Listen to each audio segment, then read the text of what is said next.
মনালিসা, তই এতিয়ালৈকে ষ্টেচনৰ ফালে যোৱা নাই? দুপৰীয়া হ'বই হ'ল, এতিয়ালৈকে তই ওলাই যোৱাই নাই, কি মানে এইবোৰ? মা, মই দেখোন তোমাক কৈছিলোৱেই, মই আৰু ষ্টেচনলৈ ভিক্ষা খুজিবলৈ নাযাওঁ। মোক তাত ল'ৰা কেইজনমানে বৰ আমনি কৰে। সেই বুলিয়ে তই নাযাবি নে? তই ভিক্ষা খুজি নানিলে আমি খাম কি? মা, এটা কাম কৰিলে কেনেকুৱা হয়? আজিৰ পৰা নহ'লে মই ঘৰৰ চব কাম বন কৰিম, ৰন্ধা বঢ়া চব কৰিম। তুমি ঘৰৰ চিন্তাই কৰিব নালাগে। তুমিয়ে নহ'লে ষ্টেচনৰ ফালে ওলাই যাবা। ল'ৰাকেইজনে মোক বৰ বেছিয়ে আমনি কৰে অ' মা। মই য'তেই বহোঁ সিহঁতে বিচাৰি বিচাৰি উলিয়াই। মোৰ বৰ ভয় লাগে, সেইকাৰণেহে কৈছোঁ। নহ'লে মই তোমাক ভিক্ষা খুজিবলৈ নপঠালোঁ হ'লে, ময়ে গ'লোঁ হ'লে। আজিকালি মানুহৰ কথা তই নাজানো নেকি? মই এতিয়া বুঢ়ী হ'লোঁ, মোক এতিয়া মানুহে পইচা নিদিয়ে। তই গাভৰু ছোৱালী দেখিয়ে তই 2 পইচা ঘটি আনিব পাৰ। তাৰোপৰি আকৌ তই ভাল গানো গাৱ। গান গোৱা দেখিহে মানুহে অলপ পইচা বেছিকৈ দিয়ে। নহ'লে এটা কাম কৰিলে কেনেকুৱা হয় মা? তুমিও নহ'লে মোৰ লগতে ব'লা। তুমি মোৰ লগত থাকিলে মই অলপ সাহস পাম। এই বুঢ়ী মাৰজনীৰ ওপৰত তোৰ অলপ দয়াও নোপোৱানে? মোক বাৰু তই কেনেকৈ ভিক্ষা খুজিবলৈ যোৱাৰ কথা ক'ব পাৰিছ? ঘৰৰ কাম বনো কৰিম, আকৌ তোৰ লগত ষ্টেচনৰ ফালে ওলাই যাম। মই মানুহহে, ইমান নোৱাৰোঁ এইটো বয়সত। ঘৰৰ কাম বনবোৰ লাগিলে ৰাতিপুৱা সোনকালে উঠি ময়ে কৰি দিম মা। আৰু তুমি তাত ভিক্ষা খুজিব নালাগে নহয়। তুমি মোৰ আশে পাশে ক'ৰবাত থাকিলেই হ'ব। নাই দেই, মই যাব নোৱাৰোঁ। তয়ে যা, অকলে যা, একো নহয়। সেই ল'ৰাকেইজনে তোক খাই নেপেলাই নহয়, বাঘ নহয় সিহঁতে। তই গাভৰু ছোৱালী হয়, গাভৰু ছোৱালী দেখিলে ল'ৰাবোৰ কাষ চাপি আহিবই। সেইটোত ভয় খালে হ'ব নেকি? তই অলপ ভালকৈ মিঠা কথা পাতিবি সিহঁতৰ লগত, পাৰিলে 2 পইচা সৰকাবি। এইখিনিও বাৰু তোক মই এই বুঢ়ী মাৰজনীয়ে শিকাই দিব লাগিবনে? এইবোৰ কি কৈছা মা? মোৰ শুনিয়ে ঘিণ লাগিছে। মই এনেকুৱা কাম কৰিব নোৱাৰোঁ মা। মানিছোঁ মই ভিক্ষা খোজোঁ, কিন্তু সেয়াও মই মোৰ গান গাইহে খোজোঁ। মোৰ গান শুনি কোনোবাই যদি মোক 2 পইচা দিয়ে, সেয়াই মই লওঁ। এতিয়ালৈকে যি উপাৰ্জন কৰিছোঁ সৎ পথত থাকি কৰিছোঁ। এনেকুৱা কাম মই কৰিব নোৱাৰোঁ। তই যে একো কামৰ ছোৱালীয়ে নহ'লি দেই। যা এতিয়া সোনকালে যা। মায়ে মোৰ কথাখিনি কিয় বুজি নাপায় বাৰু? মায়েনো বাৰু নিজৰ ছোৱালীজনীক এনেকৈ ক'ব লাগেনে? কোন মাকে নিজৰ সন্তানক এনেকৈ কয় বাৰু? নাজানো মায়ে মোক কিয় বুজি নাপায়, কিন্তু কি কৰিম এতিয়া? মায়ে কৈছে যেতিয়া যাবই লাগিব ভিক্ষা খুজিবলৈ ষ্টেচনলৈ। মনালিসা, তই তাৰমানে আজি এইটো ষ্টেচনত বহিলি আহি? সেইকাৰণেহে আগৰ ষ্টেচনত ইমান বিচাৰি ফুৰিছোঁ, বিচাৰিয়ে পোৱা নাই। তোক নেদেখিলে যে ভালেই নালাগে মনালিসা, দিনটো আধৰুৱা যেন লাগে। সেইকাৰণে তোক বিচাৰি বিচাৰি এইখিনি পালোহি। তহঁতকেইটা ইয়াতো আহি ওলালি? তহঁতৰ পৰা শান্তি নোহোৱা হৈছে মোৰ। য'তেই যাওঁ মোক বিচাৰি বিচাৰি উলিয়াও। কিয় তহঁতে মোক শান্তিত থাকিব নিদিয়? কিয় মোক কিয় ইমান অশান্তি কৰি থাক? যা এতিয়া ইয়াৰ পৰা। আৰে তই বেয়া পাইছ কিয়? তোক ভাল লাগে কাৰণেহে তোৰ ওচৰলৈ আহোঁ। তই ইমান খং কৰিব নালাগে নহয়। হাত আঁতৰা বুলি কৈছে নহয়, মোৰ গাৰ পৰা হাত আঁতৰা। ইমান সাহস তোৰ কেনেকৈ হ'ল? অকণমান গাত হাতহে দিছোঁ, তাতে ইমান খং কৰিব লাগেনে? মই কিন্তু এতিয়া চিঞৰ বাখৰ কৰি দিম। হাত আঁতৰা। ঠিক আছে বাবা, আঁতৰালোঁ। ইমান খং কৰিব নালাগে। তোৰ ইমান বাহাদুৰি কিয় সেইটো বুজি নাপাওঁ। চা মনালিসা, তই দুখীয়া ছোৱালী, এনেকৈ ভিক্ষা কৰি আৰু কিমান দিন কষ্ট কৰি থাকিবি? তাতকৈ তই আমাক অলপ লগ দিবিচোন। চাবিচোন, তোক আমি মালামাল কৰি দিম। তোৰ লাভৰ কথাইতো কৈ আছোঁ আমি। তোৰ লোকচান নহয়, তই আৰামত থাকিব পাৰিবি। এনেকৈ ঘণ্টাৰ পিছত ঘণ্টা বহি বহি গান গাই ভিক্ষা খুজি থকাতকৈ আমাক অলপ সময় দিলেই হয়। ইমান কষ্ট কৰিব নালাগে নহয়। তহঁতৰ কথাৰ অৰ্থ মই ভালকৈ বুজি পাইছোঁ। মোৰ চকুৰ আগৰ পৰা আঁতৰ তহঁত। দুখীয়া ঘৰৰ ছোৱালী হ'লো বুলিয়েই মোক ইমান দুৰ্বল আৰু চৰিত্ৰহীন বুলি নাভাবিবি। চা, তহঁতক এতিয়ালৈকে মই ভালকৈ বুজাই আছোঁ। আজি বহুত দিনৰ পৰা তহঁতে মোক একেবাৰে অতিষ্ঠ কৰি মাৰিছ। মই কিন্তু আৰু সহ্য কৰি নাথাকোঁ। এতিয়া কিন্তু কথা বেয়া হ'ব, কৈ দিছোঁ তহঁতক। আমাক ভয় দেখুৱাব আহিছ? কি কৰিবি তই? কি কৰিব পাৰিবি? ভিখাৰীৰ জীয়েক হৈ তোৰ ইমান বাহাদুৰি? আমি কি কৰিব পাৰোঁ তোক দেখুৱাই দিম। তই কিডাল কৰিবি? দৰকাৰ হ'লে মই পুলিচৰ ওচৰত যাম, কিন্তু এই অত্যাচাৰ মই সহ্য কৰি নাথাকোঁ। কিন্তু তহঁতে এতিয়াই মোৰ ওচৰৰ পৰা আঁতৰিবি না মই এতিয়াই চিঞৰ বাখৰ কৰি মানুহ গোটাম। ঐ বল এতিয়া যাওঁ। এইজনীক কৈ লাভ নাই আৰু। কাইলৈ আৰু 2জনমান ল'ৰা লৈ আহিব লাগিব। তাৰপিছতহে এইজনীক বুজাম আমি কি কৰিব পাৰোঁ। ইহঁতকেইটা অটপালি বাঢ়িয়ে গৈ আছে। এতিয়া মোক বেয়া ইংগিত দিবও ধৰিছে। মাক মই ইমানকৈ ক'লোঁ, কিন্তু মায়ে কিয় জানো বুজি নাপায়। আমিতো বেলেগ কিবা উপায়েৰেও চলিব পাৰোঁ। দৰকাৰ হ'লে মই আনৰ ঘৰৰ কামো কৰিব পাৰিম, কিন্তু মায়ে সেয়া নিদিয়ে। কাৰণ ষ্টেচনত আহি গান গালে 2 পইচা বেছিকৈ পাওঁ যে, সেইকাৰণে। কিন্তু মোৰ নিজৰ মাজনীয়ে কিয় জানো নুবুজে, টকা পইচাই চব নহয়। এদিন যদি ইহঁতকেইটাই মোৰ জীৱনটোৱে শেষ কৰি পেলায়, তেতিয়া কি হ'ব? নিজৰ জীয়েক জনিলে তেওঁৰ তেতিয়া বেয়া নালাগিবনে বাৰু? আৰে মনালিসা, তই এতিয়াও ষ্টেচনলৈ গান গাবলৈ আহ নেকি? আৰে মীনা দেখোন বহুত দিনৰ মূৰত দেখিলোঁ দেই তোক। অঁ মই এতিয়াও ষ্টেচনলৈ গান গাবলৈ আহোঁ, এতিয়া ঘৰলৈ যাবলৈ ওলাইছোঁ। আমি দুয়োজনীয়ে দেখোন একেলগে বহি গান গাইছিলোঁ আগতে এবছৰ আগলৈকে, কিন্তু সেইকেইটাই উৎপাত কৰিব লোৱাৰ পৰা মই আৰু নহা হ'লোঁ। তই তাৰমানে এতিয়ালৈকে গান গাই আছ? সেই অভদ্ৰকেইটা নাহে নেকি এতিয়া? সেইকেইটা আৰু নাহিবনে? নকবি আৰু, সেইকেইটাই মোৰ জীৱনটো শেষ কৰি পেলাইছে। সদায় সদায় মই য'তেই বহু বিচাৰি বিচাৰি উলিয়াই। তেনেহ'লে তই ঘৰত নকওঁ কিয়? ইমান ৰিস্ক কিয় লৈ আছ তই? সেইকেইটা কিন্তু একেবাৰে বেয়া ল'ৰা দেই মনালিছা, মই তোক এতিয়াই সকীয়াই দিছোঁ। যি কৰোঁ বুলি ভাবে কৰিহে এৰে, পিছত কিন্তু পস্তাব লাগিব। মোৰো বৰ ভয় লাগে অ'। মাক ঘৰত কথাটো কৈছিলোঁ, কিন্তু মায়ে দেখোন গুৰুত্বই নিদিয়ে। তহঁতৰ ঘৰৰ মানুহখিনি ভাল অ', বুজি পায়, কিন্তু মোৰ ঘৰত যে বুজিয়ে নাপায়। ইচ বেয়া লাগিছে দেই তোৰ কাৰণে, তোৰ হঠাৎ সঁচাকৈ বহুত সহ্য কৰিব লগা হৈছে। মই আকৌ গমেই নাপাওঁ নহয় তই এতিয়ালৈকে গান গাওঁ বুলি। মই ভাবিছিলোঁ তই চাগে তেতিয়াৰ পৰা নহা হ'লি। আহিয়ে আছোঁ অ', সদায়ে আহোঁ আৰু চাগে আহিয়ে থাকিব লাগিব। ঐ মনালিছা, কথা এটা ভাবিছোঁ মই, তইতো বহুত ধুনীয়া গান গাওঁ। মোৰ ওচৰত এতিয়া ভাল মোবাইল এটাও আছে। মোৰ বিয়া ঠিক হ'ল নহয়, হ'ব লগা এখেতে গিফ্ট কৰিছে। তোৰ গান গোৱাৰ ভিডিঅ' বনাই ইণ্টাৰনেটত এৰি দিলে কেনেকুৱা হয় বাৰু? ইণ্টাৰনেট মানেনো কি?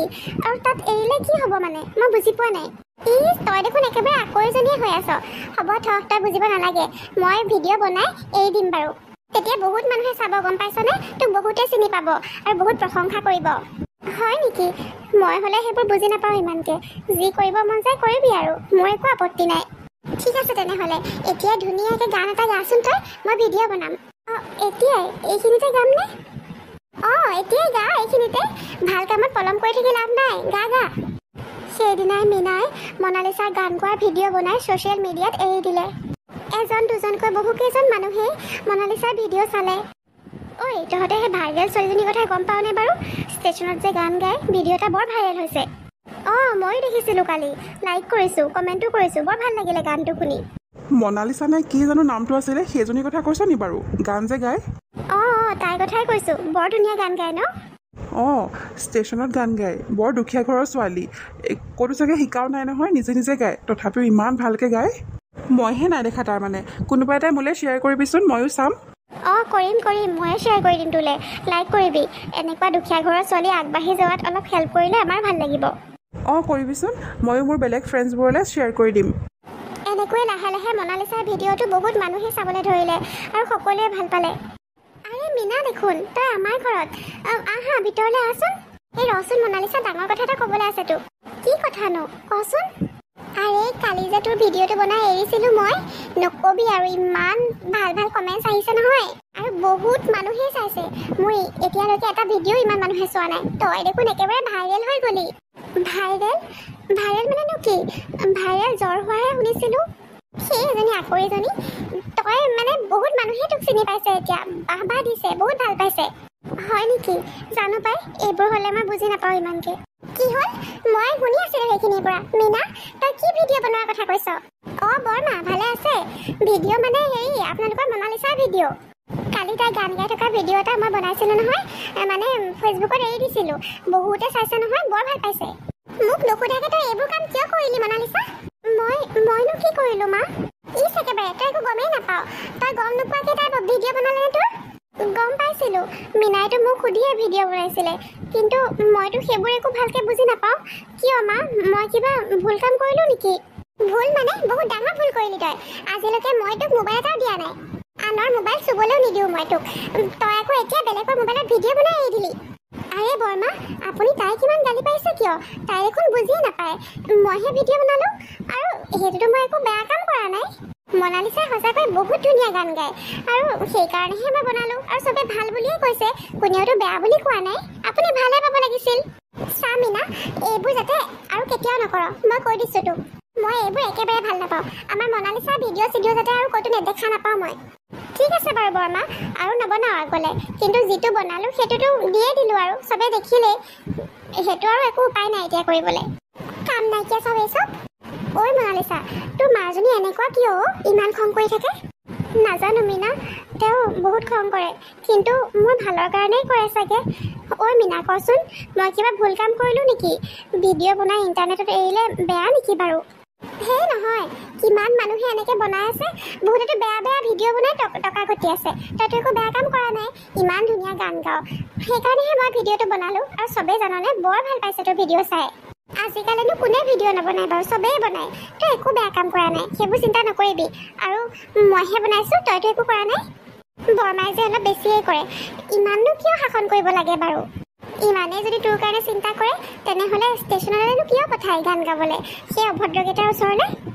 নাজানো অ' মীনা, কেতিয়াবা মাৰ কথাবোৰ সঁচাকৈ মই নিজেই বুজি নাপাওঁ। মোৰ চিন্তা কৰে যেনো লাগে, আৰু কেতিয়াবা এনেকুৱা লাগে যে মোৰ কথা একো নাভাবেই মায়ে। নাজানো দেই, কেতিয়াবা মোৰ এনেকুৱা লাগে এইজনী যেন তোৰ নিজৰ মা নহয়হে। আমিওতো দুখীয়া মানুহ, কিন্তু আমাৰ মায়েতো আমাৰ লগত এনেকুৱা নকৰে। হ'ব থ মনালিছা, দুখ নকৰিবি, চবৰ মা একেই নহয় নহয়। কেতিয়াবা মনটো বৰ বেয়া লাগে অ'। পৃথিৱীত নিজৰ বুলি ক'বলৈ অকল এই মায়ে আছে মোৰ, কিন্তু মায়েও যেন মোক বুজি নাপায়, কেতিয়াবা এনেকুৱা লাগে। হ'ব থ, দুখ নকৰিবি। এতিয়াৰ পৰা ময়ে তোৰ ওচৰলৈ মাজে মাজে আহিম বাৰু, তোৰ লগত অলপ কথা পাতিম, তোৰ মনটোও ভাল লাগিব। আৰু কাইলৈ মই মোবাইলটো লৈ আহিম ৰ, তোক কমেণ্টছবোৰ দেখুৱাম, মানুহে তোৰ কথা কিমান ভাল ভালকৈ কৈছে, সেইবোৰ শুনিলে তোৰ বৰ ভাল লাগিব। কি হ'ল গায়ত্ৰী, মনটো ইমান মাৰি আছা যে? আপুনি বাৰু সেই ষ্টেচনত যে গান গাই ছোৱালীজনীৰ ভিডিঅ'টো দেখিছেনে? অঁ, তেনেকুৱা ভিডিঅ' এটা বৰ ভাইৰেল হৈছে বোলে, মই কালি দেখিছিলোঁ অলপ। কিয়, কি হ'ল? নাজানো, ভিডিঅ'টো দেখাৰ পৰাই মোৰ মনটো কিবা কিবি লাগি আছে। কিবা কিবি লাগি আছে মানে? ছোৱালীজনীয়েতো বৰ ধুনীয়াকৈ গান গাইছে, ভালহে লাগিব লাগিছিল। নাজানো, ছোৱালীজনীক দেখিয়ে মোৰ কিবা বুকুখন বিষাই গ'ল। 20 বছৰ আগত হৈ যোৱা ঘটনাটো মনত পৰি গ'ল। মোৰ ছোৱালীজনী যে জন্ম হোৱাৰ পিছতে কোনোবাই চুৰ কৰি লৈ গৈছিল। আজিলৈকে তাইৰ কোনো সন্ধান পোৱা নগ'ল। মোৰ ছোৱালীজনী ডাঙৰ হোৱা হ'লে চাগে এনেকুৱাই হ'ল হ'লে। গায়ত্ৰী, কথা এটা বাৰু মন কৰিছানে তুমি? আজিৰ পৰা 20-25 বছৰ আগত তুমি দেখাত যেনেকুৱা আছিলা, ছোৱালীজনী প্ৰায় তেনেকুৱাই দেখিবলৈ। কেনেবাকৈ তাই আমাৰ সেই মাজনী নহয়তো? মোৰ তেনেকুৱাই লাগিছে, আপুনি একেবাৰে মোৰ মনৰ কথাটোকে ক'লে। তাইক দেখাৰ লগে লগে মোৰ এনেকুৱা লাগিছিল যে মই নিজকে দেখি আছোঁ। গাভৰু কালত মই যেনেকুৱা আছিলোঁ, তাই দেখিবলৈ ঠিক তেনেকুৱা। তাই নিশ্চয় আমাৰ মাজনীয়ে হয়। আপুনি অলপ খবৰ কৰিবচোন। মই নিজে এজন DSP হয়, আজিলৈকে কিমান কেছ ছল্ভ কৰিলোঁ, কিন্তু মোৰ নিজৰ ছোৱালীজনীক যিজনী মানুহে চুৰ কৰি নিছিল, সেইজনীক মই আজিলৈকে উলিয়াব নোৱাৰিলোঁ। নিজৰ ওপৰতে কেতিয়াবা বহুত খং উঠে, কিন্তু আজি তুমি যিটো কথা ক'লা, সেইটো শুনি মোৰ অলপ আশা জন্মিছে। মই আজিয়ে তদন্ত কৰিম ৰ'বা, ছোৱালীজনীৰ বিষয়ে সবিশেষ মই উলিয়াই এৰিম। আমাৰ ঘৰত পুলিচ? ছাৰ, আমিতো একো বেয়া কাম কৰা নাই। আমাৰ ঘৰলৈ কিয় আহিছে? মনালিছা, যাচোন, তই ভিতৰলৈ যা। তাই ক'তো যাব নোৱাৰে, তাই ইয়াতে থাকিব লাগিব। কিয় ছাৰ? তাই সৰু ছোৱালী, ভয় খাব, সেইকাৰণেহে। একো ভয় নাখায়, মই তাইৰ কাৰণে ইয়ালৈ আহিছোঁ। মনালিছাৰ কাৰণে ইয়ালৈ আহিছে? কিন্তু কিয় ছাৰ? মনালিছা কাৰ ছোৱালী? কাৰ ছোৱালী মানে? ছাৰ, তাই মোৰ ছোৱালী, মোৰ একমাত্ৰ সন্তান মনালিছা। সঁচাকৈনে? তোৰ ওচৰত কিবা প্ৰমাণ আছেনে যে তাই তোৰ ছোৱালী? প্ৰমাণ একো কিয় লাগে ছাৰ? মই তাইক জন্ম দিছোঁ, তেনেকুৱা বেলেগ একো প্ৰমাণ নাই, কিন্তু তাই মোৰে ছোৱালী হয়। ক'ত জন্ম হৈছিল তাইৰ, আৰু তাইৰ বাপেক ক'ত আছে? তাইৰ জন্ম মানে ইয়াতে হৈছিলে ছাৰ, ঘৰতে হৈছিলে। তাইৰ দেউতাক নাই, ঢুকালে। কিন্তু মা, তুমি যে কৈছিলা দেউতাই আমাক এৰি বেলেগ এগৰাকী বিয়া পাতি গুচি গ'ল বুলি, ঢুকালে বুলিতো কোৱা নাছিলা? তই মনে মনে থাকচোন, সৰু ছোৱালী সৰু দৰে থাক, ডাঙৰ মাজত কিয় কথা কৈছ?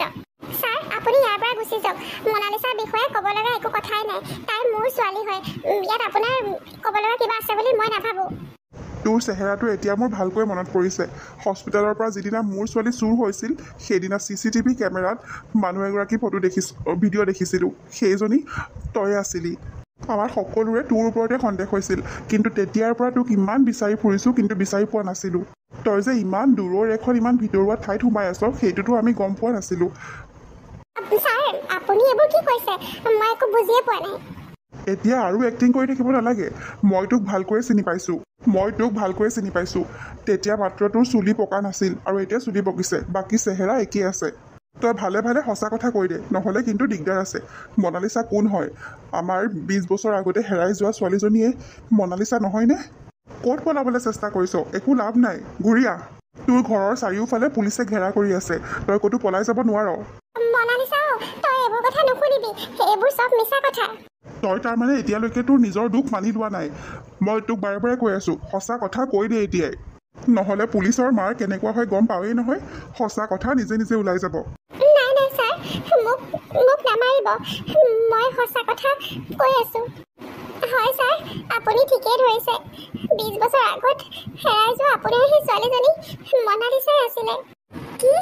তাৰমানে মা, তুমি মোৰ নিজৰ মা নহয়? মই তোমাৰ ছোৱালী নহয়? মাজনী ৰ'বা, মই তোমাক চব বুজাই কৈ আছোঁ। আগতে এইজনী মুখৰ পৰা চব কুকীৰ্তিবোৰ ওলাই লওকচোন। হয় মনালিছা, তই মোৰ ছোৱালী নহয়, তই এখেতৰে ছোৱালী হয়। 20 বছৰ আগত হস্পিটেলত তই যিদিনা জন্ম হৈছিলি, তোক NICUত ৰাখিছিলে। আৰু তেতিয়া মই তাত কাম কৰিছিলোঁ হস্পিটেলত। আৰু তাত কোনো নথকাৰ সুযোগ লৈ মই তোক চুৰ কৰি পলাই গুচি গৈছিলোঁ। আৰু তেতিয়াই তোক লৈ মই ইয়ালৈ গুচি আহিছিলোঁ, তাৰ পৰা বহুত দূৰৈত। ভবা নাছিলোঁ কেতিয়াবা তোৰ নিজৰ মা দেউতাই বিচাৰি পাব বুলি। কিন্তু মা, তুমি এনেকুৱা কিয় কৰিলা? অ'ত ত'ত কাম কৰি কৰি মই ভাগৰি পৰিছিলোঁ। মোৰ নিজৰ বুলিবলৈ কোনোৱেই নাছিল। মই বহুত দেখিছিলোঁ, সৰু ল'ৰা ছোৱালীবোৰে ভিক্ষা কৰিলে মানুহে দয়া কৰি বেছিকৈ পইচা দিয়ে। সেইকাৰণে মই ইমান দিনে সৰু ল'ৰা ছোৱালী বিচাৰিয়ে ফুৰিছিলোঁ। আৰু সেইদিনা মই ভাল সুযোগ পাইছিলোঁ। তোক কোচত লৈ লৈ তেতিয়া মই ষ্টেচনত ভিক্ষা কৰিবলৈ আৰম্ভ কৰিলোঁ। আৰু তেতিয়া দেখিলোঁ তোৰ মুখলৈ চাই মানুহে মোক বহুত পইচা দিব ধৰিলে। একো কষ্ট নকৰাকৈ মই খাই পিন্ধি জীয়াই থাকিব পৰা হ'লোঁ। আৰু লাহেকৈ তই যেতিয়া 4-5 বছৰীয়া হ'লি, তোক অকলে ভিক্ষা কৰিবলৈ পঠাব ধৰিলোঁ। লাহে লাহে গম পালোঁ তই ভালকৈ গান গাব পাৰ, আৰু সেইটোৰো সুযোগ মই ল'লোঁ। এতিয়ালৈকে তোৰ সেই গান গোৱা পইচাৰে মই চলি আছিলোঁ। আৰু সেইকাৰণে মই তোক কেতিয়াও মোবাইল চলাব দিয়া নাছিলোঁ। ইমান দূৰৰ এঠাইত তোৰ মা দেউতাই তোক বিচাৰি পাব বুলি ভবা নাছিলোঁ। কিন্তু মোবাইলৰ জৰিয়তে কিজানি দেখা পাই চিনি পাই যায়, সেইটো মোৰ ভয় আছিল। কিন্তু যিটো মোৰ ভয় আছিল আজি সেয়াই হ'ল। মোবাইলৰ জৰিয়তে তোক দেখা পাই তোৰ DSP দেউতাই তোক বিচাৰি ইয়াত আহি ওলালহি। তোক চুৰ কৰা দিনাখন মই গম পোৱা নাছিলোঁ যে তই এগৰাকী DSPৰ ছোৱালী হয়। জনা হ'লে হয়তো মই ভয়তে এইটো কাম নকৰিলোঁ হ'লে। তোক লৈ হস্পিটেলৰ পৰা ওলাই অহাৰ পিছতহে মই গম পালোঁ যে হস্পিটেলৰ পৰা DSPৰ ছোৱালীজনী চুৰ হ'ল। তেতিয়াহে মই গম পালোঁ যে তই আচলতে এখেতৰ ছোৱালী। ছাৰ, মোক ক্ষমা কৰি দিয়ক ছাৰ, মই সঁচাকৈ গম পোৱা নাছিলোঁ। গম পোৱা হ'লে মই আপোনাৰ ছোৱালী কেতিয়াও চুৰ নকৰিলোঁ হ'লে। মোৰ ছোৱালী চুৰ নকৰিলি হ'লে, কিন্তু আন কাৰোবাৰটো কৰিলি হ'লে। আজি মোৰ এই ছোৱালীজনীৰ জীৱনটো কেনেকুৱা হ'ল হ'লে, আৰু তোৰ কাৰণে তাই এনেকৈ জীয়াই থাকিব লগা হৈছে। তাইৰ মাকজনী এতিয়ালৈকে সদায় কান্দে। সেই ঘটনাটোৰ পৰা তাই কেতিয়াও ওলাই আহিব পৰাই নাই। তই জাননে, তাৰ পিছত আমি আৰু কোনো সন্তান হ'বলৈও নিদিলোঁ, কিজানিবা আকৌ তেনেকুৱা হয় বুলি ভয়তে। কিন্তু ভগৱানে চাগে মোৰ পত্নীৰ মুখলৈ চাই হ'লেও ছোৱালীজনীৰ সন্ধান আমাক দিলে। এতিয়া তোৰ শাস্তিৰ পাল। তই যিটো কাম কৰিছ তাৰ উচিত শাস্তি তই পাবি। মাজনীও এতিয়া ব'লা, তুমি নিজৰ ঘৰলৈ ব'লা। মই জানিছিলোঁৱে ভগৱানে মোৰ লগত এনেকুৱা কৰিব নোৱাৰে। মোৰ ছোৱালীজনী এদিন মোক ঘূৰাই দিবই। আৰু আজি মোৰ ছোৱালীজনী মোৰ কাষত আছে। আই মোৰ ইমান মৰম লগা ছোৱালীজনী আমাৰ লগত থকা হ'লে আজি কিমান ধুনীয়া হৈ থাকিলে হ'লে। কিন্তু সেই বুঢ়ীজনীয়ে তাইক কেনেকৈ ৰাখিলে। কিন্তু কোনো কথা নাই, এতিয়াৰ পৰা তুমি আমাৰ লগতে থাকিবা নহয়। চাবাচোন, তোমাক আমি সলনি কৰি দিম। মাৰ মৰম কেনেকুৱা হয় মই সেয়া আজি অনুভৱ কৰিছোঁ। মা, ইমান দিনেতো মই সেইগৰাকীকে নিজৰ মা বুলি ভাবিছিলোঁ। কিন্তু তথাপিও মোৰ ক'ৰবাত নহয় ক'ৰবাত যেন মাৰ মৰমৰ অভাৱ অনুভৱ হৈছিল। এতিয়াহে বুজি পালোঁ যে সেয়া আচলতে কিয় হৈছিল। মোৰ আচল মাজনী যে ইয়াতহে আছিল। মা, দেউতা, তোমালোকৰ ওচৰলৈ আহি তোমালোকক ঘূৰাই পাই মই এতিয়া বহুত সুখী। আমিও এতিয়া বহুত সুখী মাজনী। আমাক আৰু এতিয়া একো নালাগে। ভগৱানে আমাক আজি চব দি দিলে। আৰু শুনিছে, চাব, সেইজনীয়ে যাতে উচিত শাস্তি পায়। কঠোৰতকৈ কঠোৰ শাস্তি দিব সেইজনীক। সেইজনী আমাৰ লগত আৰু আমাৰ ইমান মৰম লগা ছোৱালীজনীৰ লগত কিমান বেয়া কৰিলে। নাই দেউতা, তেনেকুৱা নকৰিবা। মই সেইটো নিবিচাৰোঁ। যিমান যি হ'লেও ইমান বছৰে মই তেওঁকে নিজৰ মা বুলি ভাবি আহিছোঁ। আৰু নিজৰ মা হিচাপে বহুত মৰম কৰোঁ। মই ভালো পাওঁ যথেষ্ট। তেওঁ মোৰ লগত যিয়ে নকৰক লাগিলে, সেই মৰম ভাল পোৱাটো আৰু মই পাহৰি থাকিব নোৱাৰোঁ। ইমান বছৰে মই তেওঁকে মা বুলি মাতি আহিছিলোঁ। সেই মা শব্দৰ সন্মান অন্ততঃ মই ৰাখিব লাগিব। দেখিছানে গায়ত্ৰী, মোৰ ছোৱালী এনেকুৱা এটা বেয়া পৰিৱেশত থাকিও ইমান ধুনীয়া কথা কৈছে। নক'বনে, তাই যে আপোনাৰ আৰু মোৰ ছোৱালী। পৰিৱেশে মানুহৰ স্বভাৱ চৰিত্ৰ নিৰ্ধাৰণ কৰে ঠিকেই, কিন্তু ৰক্তৰ টান যে এটা থাকিবই সদায়।